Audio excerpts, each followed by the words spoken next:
Ted the Helper T-Cell and Ted the Human. Emergency at the Retreat. A short story. A drop of sweat rolls down Ted Howman's forehead. With the back of his hand, he wipes away the tiny stream that runs from his baseball cap down to his eyebrow. He feels a little weak, yet he's only been hiking 15 or so minutes. Ted is a fairly athletic man, medium height, medium build, who exercises 3 to 4 times a week. But right now, on this hike, he feels a little out of breath and a little hungry.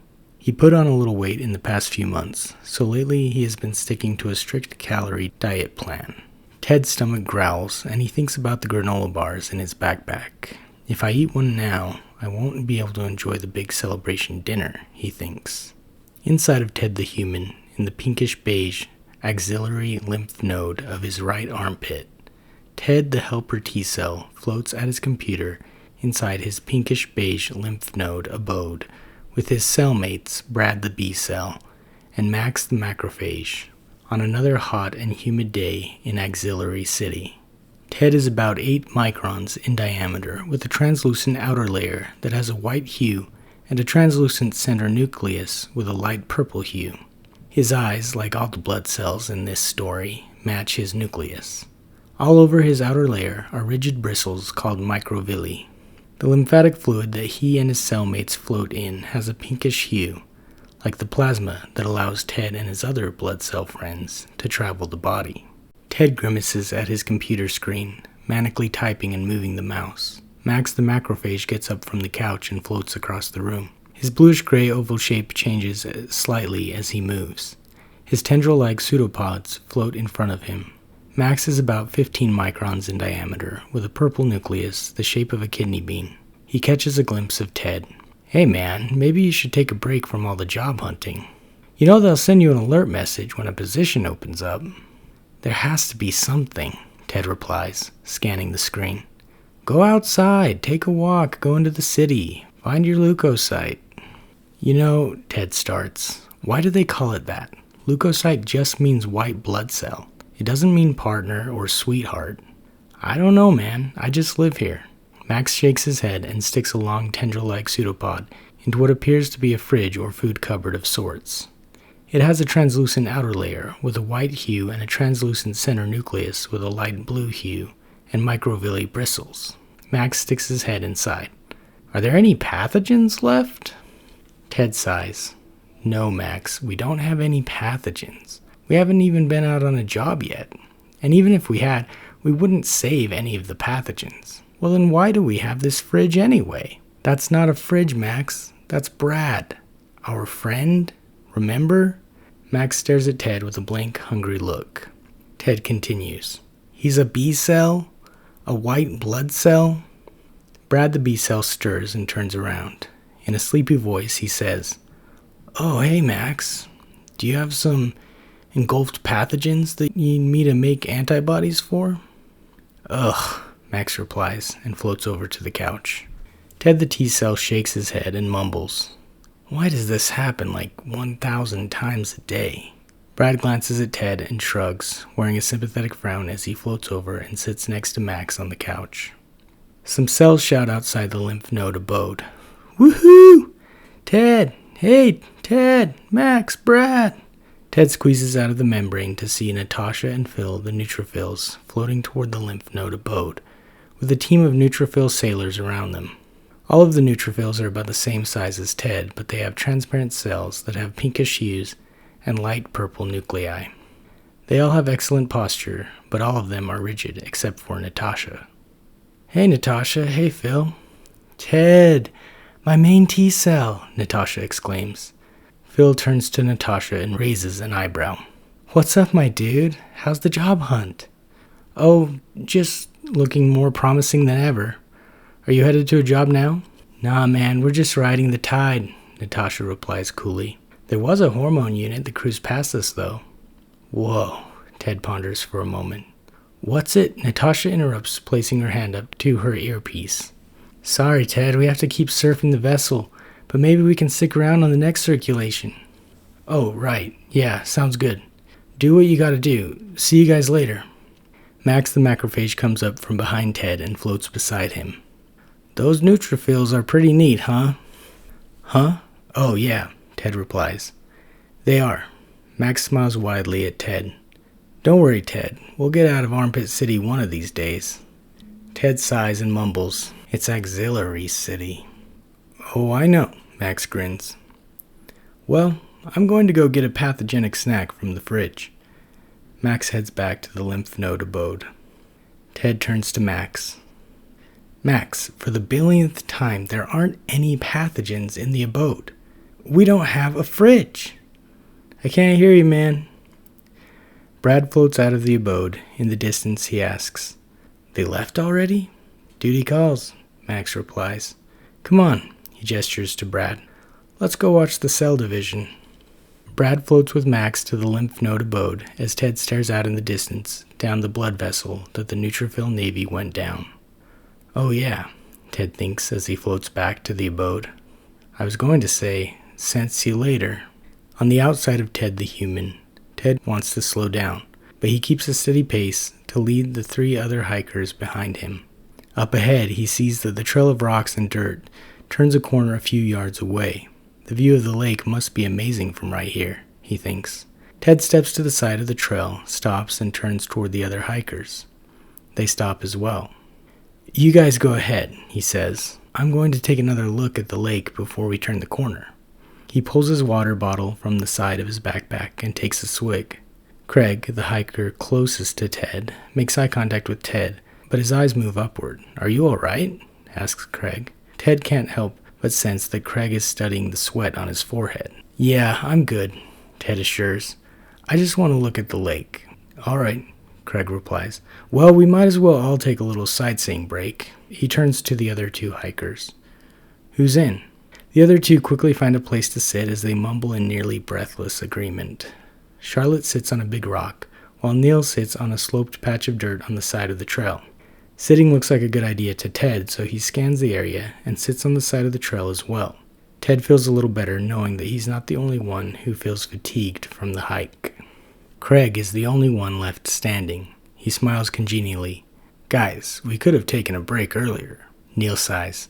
I didn't know how tired I was until you mentioned taking a break. They chuckle lightly. Craig takes a drink from his water bottle. All right, he says, gazing out into the distance. Let's have a look at this lake that Ted says is so amazing. They all stare out at the still dark blue lake. A soft, cool breeze pushes past Ted's face, and he feels slightly reinvigorated. On the other side of the lake is the log cabin that they've been staying at for the weekend retreat. It looks to be about the size of a plastic playhouse from where he sits. In one quick moment, Charlotte stands up and points. Whoa, guys, it's an osprey. A what? Neil asks. An osprey, it's a bird, Charlotte replies. Where is it? Craig asks. Charlotte points repeatedly and energetically. Over on the right side of the lake, on that tree branch. I think it's going to dive for a fish. Oh yeah, Neil enthuses. I see it. Ted spots the bird just in time as it launches from its branch perch. His eyes widen and his jaw slightly drops in astonishment as the osprey flaps its long and crooked dark brown wings. It dives nearly reaching the shimmering lake, and it moves its talons forward at an angle to the water. The osprey splashes into the water. Craig exclaims, That's pretty much a dinosaur. Charlotte adds, They are known as raptors. They're a specific type of bird of prey that have keen eyesight, strong talons, and a hooked beak. The osprey's wings are mostly out of the water, but it struggles to take flight. What's going on? Ted asks. The fish isn't giving up without a fight, Neil replies. The osprey continues flapping for a dozen more seconds until finally the chest and feet ascend from the water. The talons emerge, one of them holding a flopping fish. The group's heads turn as they watch the bird fly off past some trees. Craig stands up. Well, now I'm hungry. Ted, do you have the granola bars? Ted replies, Oh yeah. He digs through his backpack and pulls out a box. Does anyone else want one? Ted distributes the granola bars and grabs one for himself. He decides, I'll just eat half of it now and the other half tomorrow. Inside Ted the human, in the auxiliary lymph node abode of Ted the helper T-cell, Ted floats at his computer, searching endlessly for a job. Max the macrophage and Brad the B-cell sit on the couch watching cell division. They laugh and Ted sighs. Max peers over at Ted. Are you ever going to give that job hunt a rest? Look, Max, I'm a helper T-cell. I'm supposed to help. That's what I'm here for. I can't just sit on the couch and watch the cell division all day. Besides, that's just the same thing over and over every day. Doesn't that get boring? On the DNA screen that Max and Brad are watching, a bunch of cells divide. It's not the same thing, Max replies. There are different types of cells that divide. Yeah, Brad agrees. And it's not just mitosis, he expresses excitedly. Sometimes they show meiosis. Oh, ooh la la, okay. Max hints. It would be even cooler on a plasma screen. I told you we're not getting a plasma screen. Brad would have to get activated and he would be the screen. I'm okay with that, Brad replies. Oh good, and I'm sure Max is fine with that since he already thinks you're a fridge half the time. Max nods his head. You are right, I am okay with that. Brad smiles. So we're going to do it? Ted tilts his head back and sighs. Before he can respond, Natasha calls his name from outside the lymph node abode. Ted! Ted turns. You know what, Max? I think I will take a break from the job hunt. Max chuckles. Oh, of course you will now. Ted squeezes through the wall and floats to greet the neutrophil navy. Natasha, Phil, how the cell are ya? Natasha smiles. Oh, you know, just riding the party wave. Been shredding, getting barreled. I'm stoked to see you, though. And I am exemplary as well, Phil replies. How are you? Natasha asks. Who, me? Ted replies. Oh, you know, I'm just having fun, having a cool time, been floating like a lymphocyte and stinging like a B cell. That doesn't make sense. We're all lymphocytes here, but enough about me. What's it like out there, sailing through all the veins and arteries? Natasha smiles. It's a trip to be sure, Ted. Phil makes an effort to improve his near-perfect posture. He lifts his chin and furrows his brow. He declares, it is an honor to voyage through the blood vessels and protect our human from harmful pathogens. A proud, goofy grin crosses his lips. Natasha and Ted stare at Phil for a moment. Yeah, Natasha says, it is a good job, for sure. Hey, Phil, I need to talk to Ted about something real quick. Can you let the rest of the crew know that I'll catch up soon? Phil stares out in a trance, maintaining his goofy grin. What? Oh, yes, I will do that. Ted, good to see you as always. Phil nods his head. You'll get your assignment soon. I can feel it. Ted and Phil salute each other before Phil swims away. He's a good cell, Ted says. Yes, he is, Natasha agrees. He means well. They both look out towards Phil swimming away. He's right, though, Natasha says, facing Ted. You'll find a job. You'll get your chance to go and make a difference. Thanks for saying that. Sometimes I feel like I'll never get out of this sweaty, auxiliary armpit city. A lymphocyte floats by with a sash that reads, Mayor. She stops in her tracks. Hey! The mayor furrows her brows and frowns. Sorry, Mayor. The mayor tilts her head and ponders. No, you're right. It is sweaty, she smiles and says. Have a healthy day, before floating away. See? Natasha starts. This isn't a bad place to be. Ted sighs. Look, Ted, I joined the neutrophil navy because I'm a neutrophil and that's what we all do, but also because I wanted to travel and see the human body. And I get to do that, sure, but being in the neutrophil navy isn't all fun and games. I mean, did you see those straight arrows that I work with all day, every day? I guess you're right. The gases are always greener on the other pit. What does that mean? I don't know. It's just something the mayor says. I thought you might know. That's weird because gases usually, Natasha and Ted say together, colorless. They smile shyly. Huh, Natasha says. Well, I gotta go, but stay positive, Ted. You totally got this. She slowly floats away backwards, still looking at Ted. And in the meantime, just enjoy the lymphocyte life, she grins. I'll catch you later, Ted. Oh, yeah. Bye. Ted and Natasha wave bye as she swims away. Oh, wait, I'll sense you later, Ted says, but Natasha is too far down the vessel to hear him. On the outside of Ted the human, Craig announces, All right, is everyone ready to keep going? Anyone opposed? No one makes a complete verbal response, but Charlotte and Neil shift around and start standing up slowly. All right, Craig nods his head, smiles, and pumps his fist. Let's do this. Ted lets out a deep breath and places his hand on the ground to help prop himself up. Something sharp pokes the tip of his index finger. Ow! He holds his finger up. A small bead of blood rises to the surface. Charlotte turns around. Are you okay, Ted? Oh, what happened to your finger? Are you bleeding? Yeah, it's just a little cut. Inside of Ted the human, Ted the T-cell stares at his computer with glazed eyes. Red alarm bells flash on the screen in Ted's lymph node abode and all throughout Auxiliary City. Ted jumps to the ceiling, squishes, and floats back down. On the screen, a button appears that reads, Job Alert. Ted presses the button using the cursor. A new screen pops up that reads, Index finger tip puncture, dorsal metacarpal veins. White blood cells needed. A button pops up to have an interview now, so Ted presses it. A cytokine appears on Ted's screen in front of a desk with a plaque that reads Cyrus the Cytokine. Underneath the name, it reads, Human Body Resources. Cyrus wears a scrutinizing frown as if his eyebrows and lips are working to point in the same direction as his nose. He bellows, Name? Ted nervously breathes loudly. Huh? Oh yeah, Helper. Your name is Helper? You're a Helper T-cell named Helper? Oh, no, it's Ted. I'm Ted. My name is Ted. Somehow that's worse. Anyway, Ted, what experience do you have that would make you the best fit for this index finger tip puncture assignment? Well, I really want to help, and I have a degree from Thymus University. I can work hard, but you don't have any actual experience. No, not really. Not really or no? Well, both technically. All right, smart guy. What makes you the best fit for this position? Cyrus stares, blinking at Ted. His eyes shift focus away and then back to Ted.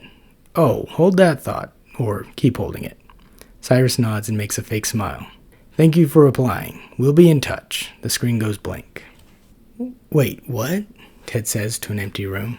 A message pops up on the screen and Ted looks at it. It reads, Thank you for applying and interviewing for the index fingertip puncture position.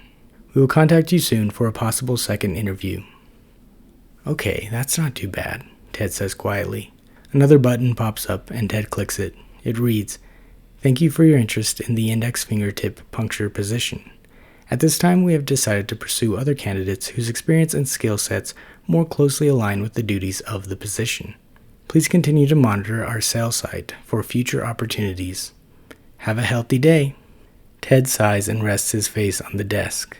Outside of Ted the human, Ted thanks Charlotte for helping him to clean his fingertip wound. Craig and Neil stand at the bend of the trail. I'll be honest, says Charlotte. I forgot all about putting antibiotic ointment on a cut until you taught us about it in your first aid training class. They start hiking again with Ted at the back of the group. Ted smiles. Well, I hope I wasn't too annoying with my instructions. Oh no, not at all. Charlotte hikes a few feet ahead of Ted. So Charlotte, Ted asks, how do you know so much about birds? Charlotte turns her head slightly to the side while maintaining a forward hike. Oh, I don't know. I guess I was just at a park one day, not really doing anything, and I saw a red-tailed hawk flying about very low. The feeling of weakness returns, and Ted takes a deep breath while listening to Charlotte, hoping that the fresh air will be enough to cure him of his weak feeling. I don't remember seeing a bird like that up close, and I just thought it looked amazing. I didn't know it was a red-tailed hawk at the time. Ted smiles. That makes sense, he says, not realizing that his response time has slowed. He nearly mumbles, I'll have to look that one up when we get back to the cabin. You totally should. They're beautiful. She turns back for a moment and catches a glimpse of Ted.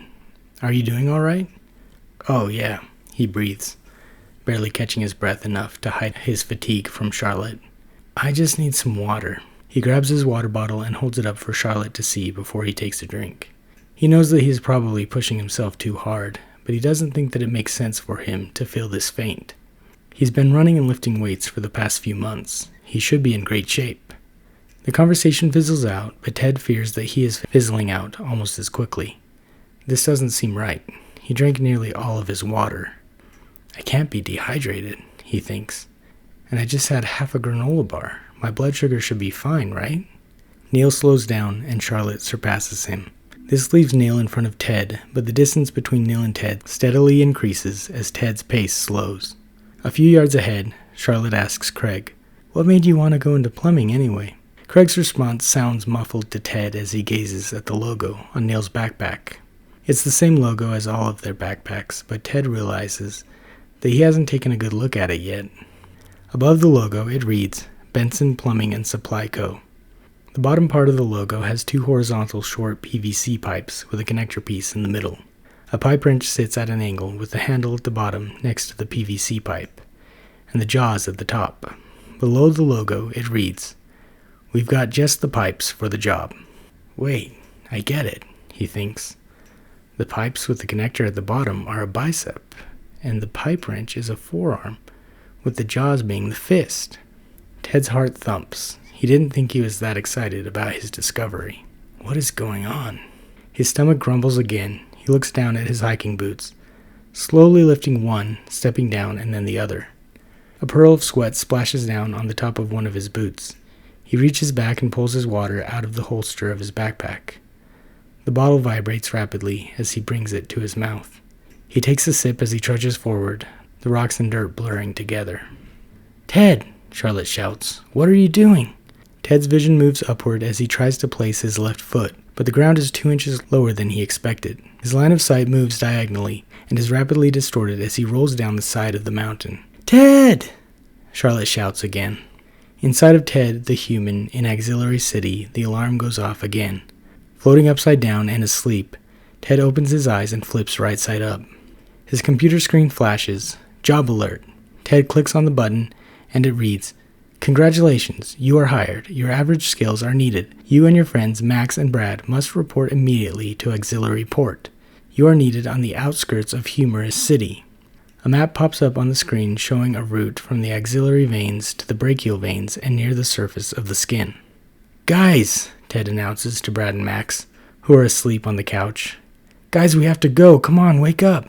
On the outside of Ted the human, Ted opens his eyes. He gazes at his surroundings. Where he expects dirt and rocks, he sees trees and foliage. He's opening his eyes, Craig shouts, but Ted can't see him. Above him, Ted spots a small figure. He looks around and spots another figure, a closer figure. I'm almost there, Craig says. Craig, Ted begins. What's going on? Hold still, Craig warns as he gets within a couple yards of Ted.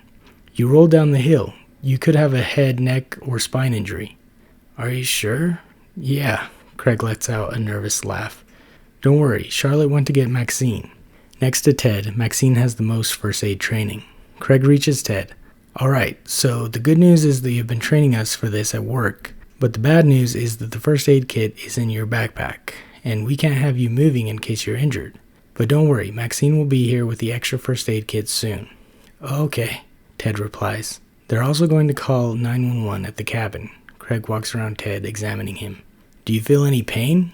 Ted feels a lot of pain, but hasn't narrowed it down to any specific regions until now. My right arm. Craig examines a series of jagged cuts traveling from the midpoint of Ted's forearm that go halfway up his triceps. It looks like a few lacerations. We'll get it cleaned up and bandaged. Don't worry. Inside of Ted the human, Ted the T-cell, Brad the B-cell, and Max the macrophage travel to the site of injury. Pinkish plasma surrounds them, but the blood vessel gets smaller and smaller, and they can't go any farther. Light purple histamine gas leaks through and causes the walls of the blood vessel to expand. Max the macrophage leads the charge. Ted and Brad follow. As they get in, they can see big pink cells called masts. They're about the size of Max. The masts spray streams of histamine gas out of small purple bumps all over their cell. The cellmates get to the site of the injury and witness a huge battle going on. Mucous membranes are being overwhelmed by grayish-green pathogens that are covered in jagged spikes of different lengths. Big brown boulders of dust particles fall through the plasma, leaving trails behind. Up above, Ted can see the opening in the skin where pathogens are fighting to get in. Thousands of white blood cells start to form a barrier to block pathogens. Most of the cells in the area are neutrophils. Many of the different white blood cells speak to Max, telling him where pathogens are. They launch blue discs that attach to pathogens and flash. Max cruises over and engulfs the pathogens. Over there, Max. There's one over here. I got one for you, Max. Max listens and cruises around, eating the pathogens. Hundreds of other neutrophils interact with hundreds of other macrophages the same way. Phil the neutrophil appears from the mayhem. Hey soldiers, I'm glad to see you made it out on assignment, he states boldly. Natasha's around here somewhere. Oh good, Ted replies, a little awkwardly. That's good to know.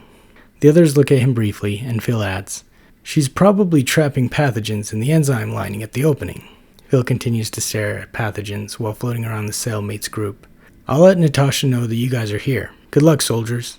Phil takes off, blasting away.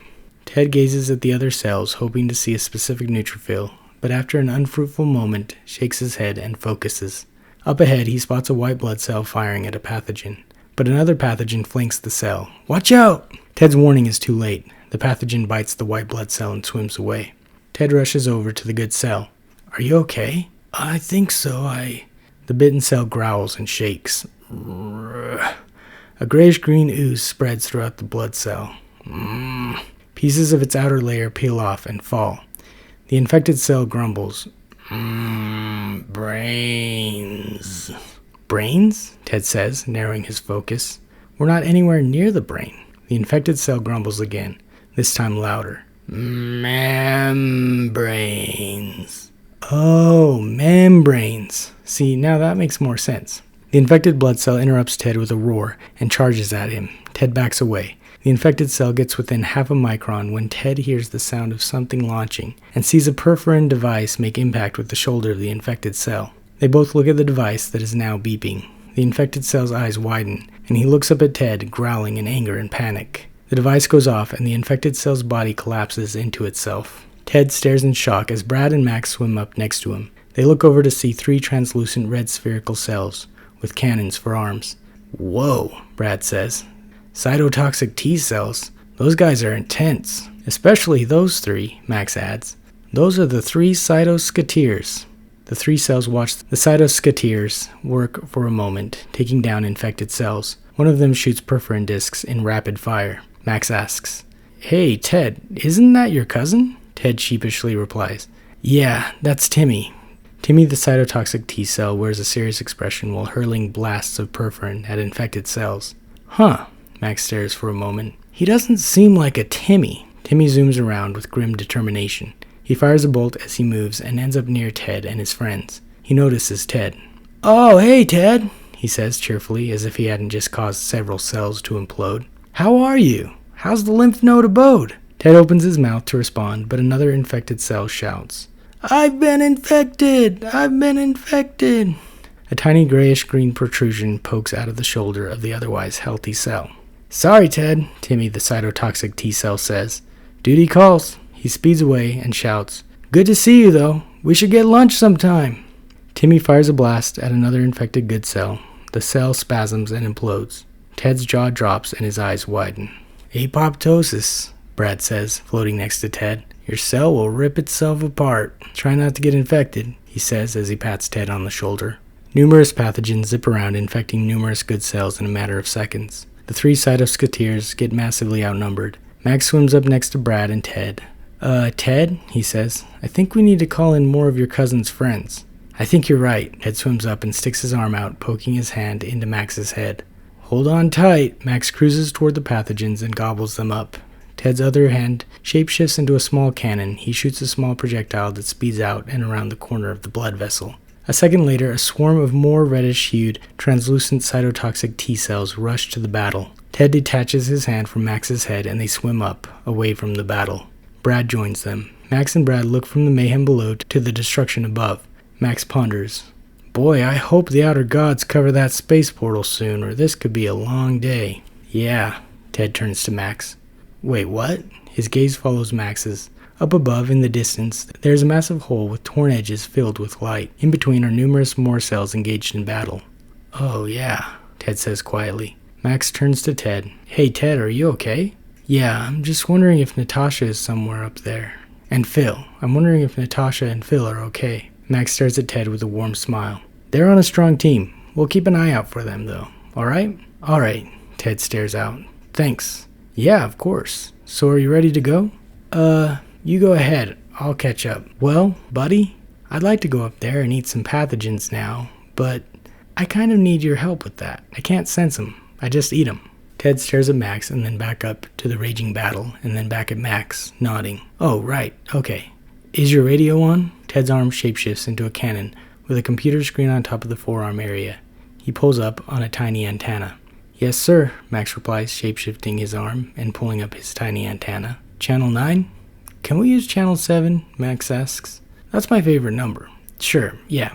Oh boy, Max cheers. I'm so excited I'm salivating. Ted changes the channel on his radio, and he shapeshifts his other arm into a cannon as well. He pumps it once to reveal a blue disc ready to be launched. I'll sense him, you eat him. Outside of Ted the human, Craig scans the rest of Ted's body and spots another possible injury. It looks like you scraped up your knees too. What is that called again? An abrasion? Yeah, nice memory, Ted grimaces. I can feel those too. He smiles faintly. I feel really weak though, and a little hungry. Hungry? Wait, you were sweating, and you passed out. You might have low blood sugar. Didn't you eat a granola bar with the rest of us though? I had half of one, Ted replies. Huh, well the granola bars are also in your backpack, and as we established before, we better not move you. You rolled down about 20 feet. He pulls his backpack off and starts unzipping the main pouch. I might have something in my... Craig! Ted! Neil shouts from the trail above. We're back with Maxine! Craig waves up at them. Bring down some food. He has low blood sugar. Craig looks back at Ted. I better check your pulse since you're feeling faint. Craig places the pointer finger and middle fingers of his right hand on the thumb side of Ted's right wrist. He finds a pulse and holds up his watch on his left arm. He begins counting as soon as the minute changes. Maxine and Charlotte carefully tread down the hill in a few minutes. Emergency response said they're about 20 minutes out, and that was like 10 minutes ago, so don't worry. A sports drink emerges from Maxine's pocket in one hand and an energy bar in the other. Which would you prefer? The sports drink, please. And then maybe the energy bar after. Craig offers, I can help with the drink if you want to take a look at him. Thanks, Maxine replies and hands him the bottle. She walks around Ted. I saw some smashed poison ivy on my way down here, so that's another reason to wash these wounds, she says as she pulls out a water bottle. She kneels down next to Ted and gets the first aid kit out of her backpack. Can you wiggle your fingers, feet, and toes? She asks as she opens up the kit. Ted nods as his fingers and boots wiggle. Maxine smiles. That's a good sign. She puts on gloves and gently pours the water from the bottle onto his wounds. She wipes away at his wounds, starting with the right arm lacerations. Inside Ted the human, Ted the T-cell uses his arm cannon to repair damaged cells. With his other arm, Ted shoots pathogens with tracking devices.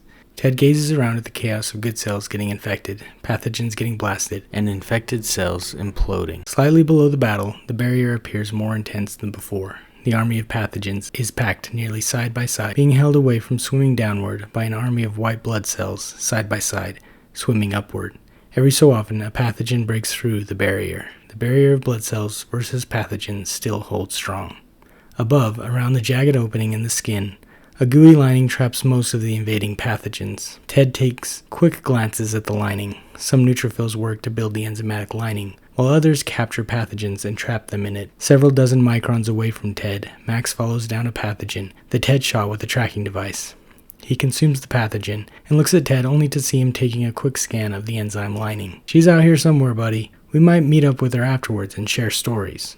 A massive wave ripples through the plasma, and Ted looks up to see water flooding in from the opening. Flash flood!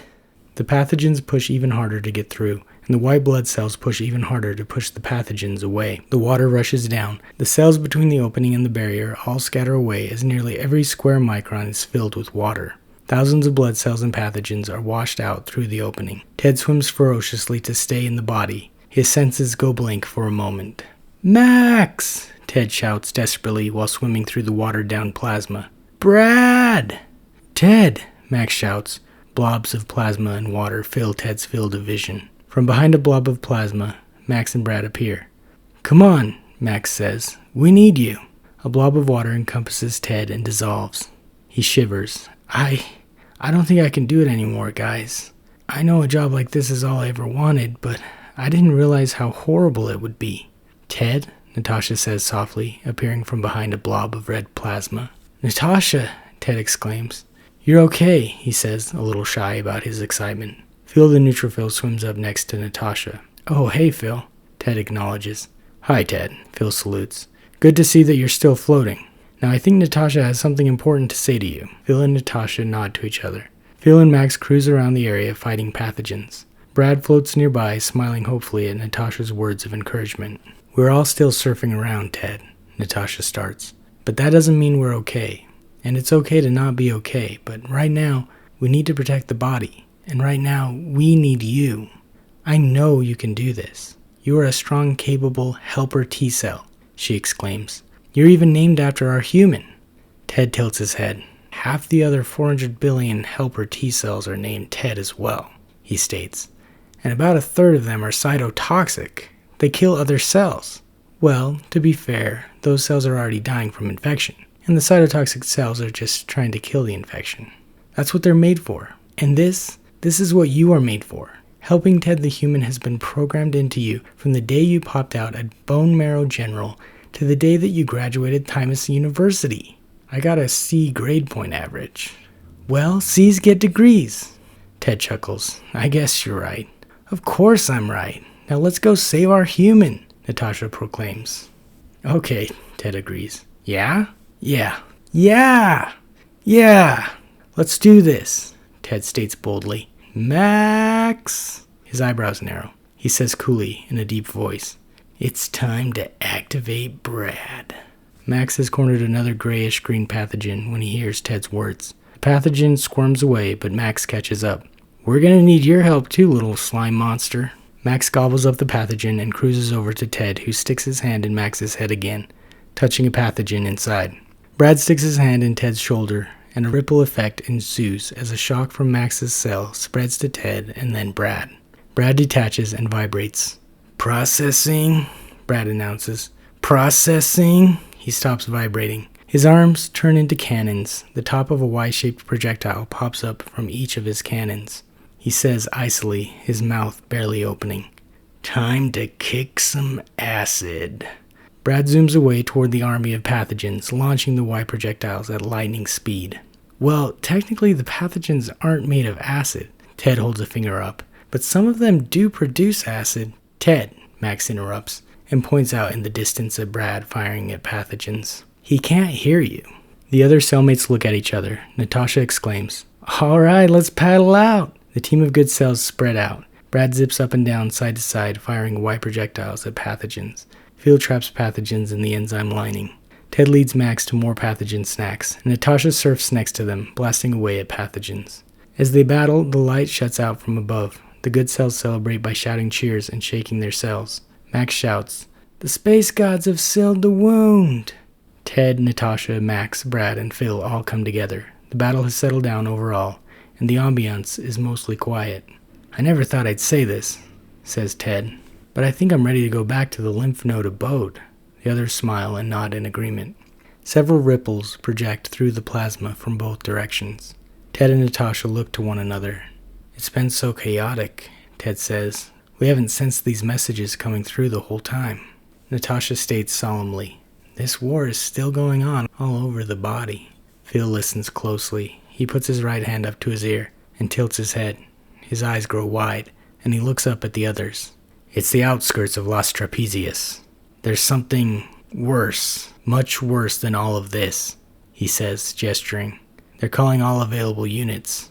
It's a multi-systemic reaction. Wait, there's more. Down the blood vessel tunnel, from the direction of Auxiliary City, a dark violet ink-like venom oozes its way toward the cellmates. Auxiliary City has been compromised. Outside of Ted the human, Charlotte applies a cloth and sticks a sterile gauze pad onto Ted's wounds with fabric tape. As she performs an examination, she notices that his shoulder looks a little swollen.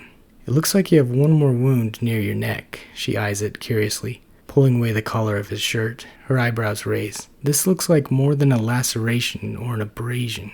Is it an avulsion? Ted asks. Oh, Craig reacts. Is that the one where your skin is hanging off? Yes, that's a soft tissue avulsion. But no, Maxine replies. This isn't an avulsion. It's a bump. It's swelling.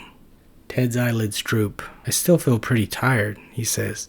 Does your shoulder neck area hurt? Maxine asks. Everywhere hurts, Ted replies. Fair enough, she says, staring at Ted, gritting her teeth. We should check his pulse again, she nearly whispers. Craig's eyes dart around as he slowly moves and kneels down by Maxine. What do you think the swelling is? He asks. Maxine peers over at Ted. It's okay, Ted says. I want to know.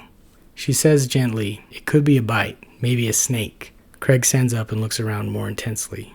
It's okay, it's probably gone. She moves her hand from Ted's wrists, but Ted's heart rate is slowing. Hey guys, Neil shouts from above. The paramedics are here. Tell them to watch out for snakes and poison ivy. Okay. Quieter and to the paramedics, Neil says. You guys heard that, right? Yeah, one of the 4 paramedics replies. We brought anti-venom for the snakes that live around here. The paramedics begin their ascent down to Ted. Inside of Ted the human, in the axillary vein, the cellmates cruise through the tunnel, evading and firing at the ink-like dark purple venom that changes its shape by reaching out to the good cells with its tendrils. They barely make it out of the vein to see what remains of Auxiliary City. A stream of the slimy purple substance floats through the plasma from the entrance of the vessel straight into the city. The cellmates gasp at the sight. The once vibrant pinkish-beige buildings are now dark grayish-purple and are partially melted down, having been infected by the thick venom that oozes over them. The group stays close together as they zoom toward the city. This is horrible, Brad cries. What's going on, guys? I don't see it. Ted sighs and sticks his hand in Max's head. Oh, Max cries. Oh no, he frowns. Yeah, Brad says. I hope our couch is okay. Max nods. I hope our fridge is okay. Ted shakes his head and Brad stares at Max with furrowed brows. I want to be optimistic, Ted starts, but this doesn't look good for us, guys.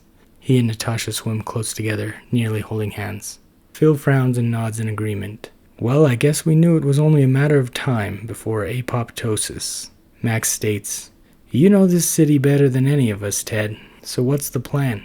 Ted explains his plan, and while everyone in the group agrees that it is a good plan, the odds are still against them. Phil states solemnly, If we don't make it out of here, I want you cells to know that it has been an honor sailing the vessels and defending our human alongside you this glorious day. The group mumbles in agreement, and Phil speeds ahead to lead the charge. The other 4 increase their speed as well.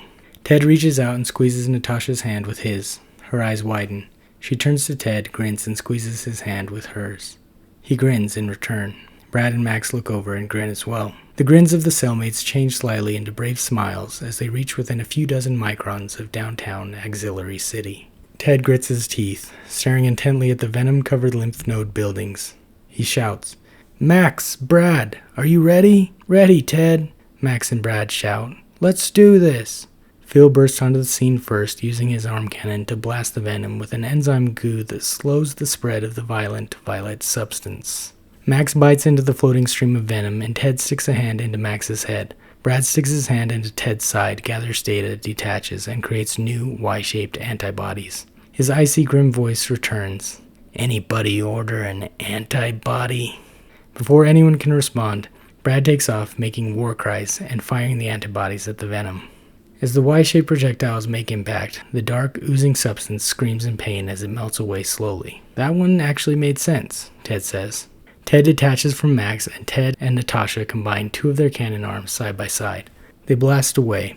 Natasha's blast sends an enzyme goo that slows down the affected area of the venom. Ted's blast helps the building underneath to slowly grow back. Natasha does the aiming and shouts, Fire! Natasha blasts more venom with her other arm cannon. With Ted's other arm cannon, he launches dozens of blue discs that land all over the ink. The little discs blink and Max sees them. He cruises to the closest blinking disc on a tall building and lands on it, digging his hands into the dark purple goo. It's a venom buffet and I brought my stretchy pants, he shouts. He vigorously picks up handfuls of venom sludge and shoves them into his mouth, chomping down.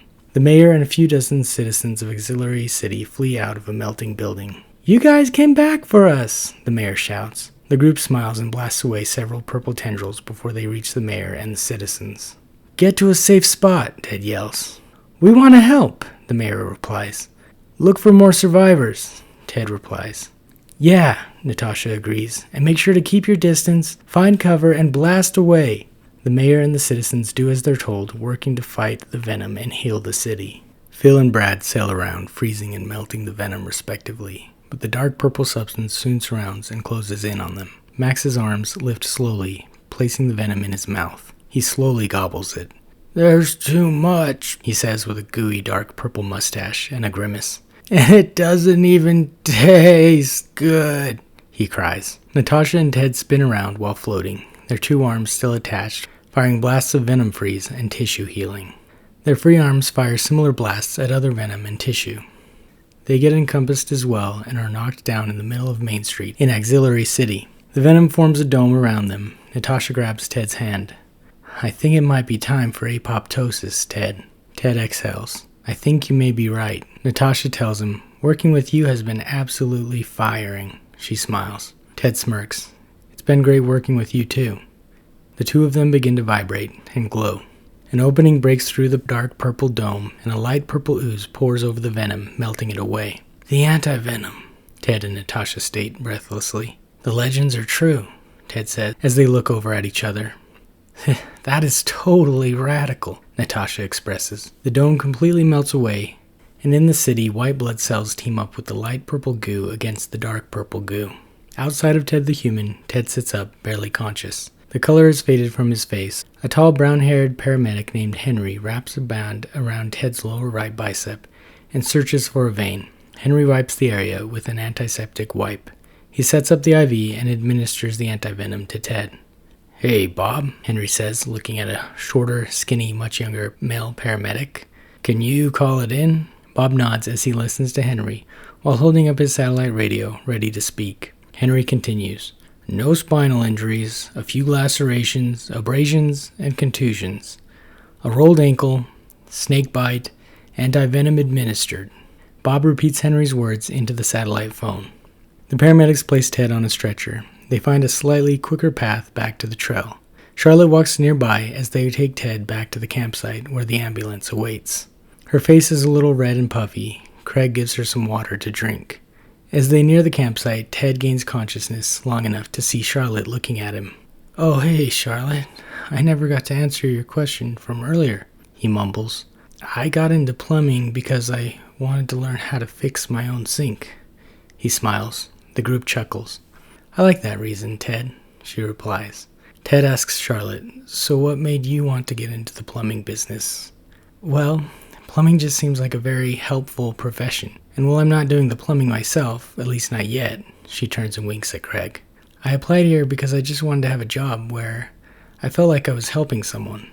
Ted smiles, a goofy, tired smile. I like that reason, Charlotte. The group gets to the ambulance and takes Ted away. Charlotte rides with them. Inside of Ted the human, in Auxiliary City, outside of the lymph node abode, Ted the helper T-cell and Natasha the neutrophil face each other, spinning, holding hands and smiling. They slow to a stop and Ted says, I just want you to know that you're 1 in a billion, or really 1 in around 150 billion. Natasha grins. Well, you're not the smoothest endoplasmic reticulum, but you're definitely 1 in around 150 billion as well. Ted smiles. I think I found my cellmate, he says. She scoffs, chuckles, and shakes her head. Ted's mouth opens, but he doesn't speak for a moment. Natasha, he finally utters. There's something I want to ask you, and I think we could make it work, and I know you have to travel a lot, but... Natasha waits patiently for Ted to ask. Natasha, will you be my leukocyte? I mean, like, exclusively? Natasha smiles widely. I'd love to, Ted. Wow, Ted blurts out. I didn't think you would want to. Max puts his hand on his head while watching from the window of the lymph node abode. Why not? Natasha asks, a little nervous. I don't know, it's just that you're so great, and I've only ever had one job, and I said that cellmate line. Ted, she interrupts. The cellmate line was a little cheesy, but I liked it. I hope you have learned by now, you shouldn't ever sell yourself short. She winks at him. Ted chuckles softly. Do you want to take a stroll to the city? Maybe get some food? Sounds great, but maybe not that place on Medulla Street. I think I may be developing a glutamine allergy. Oh, no worries. I know this great place at Germinal and Center. They have the best protein wraps. Sounds perfect. They hold hands and laugh as they float through the pinkish plasma toward the city.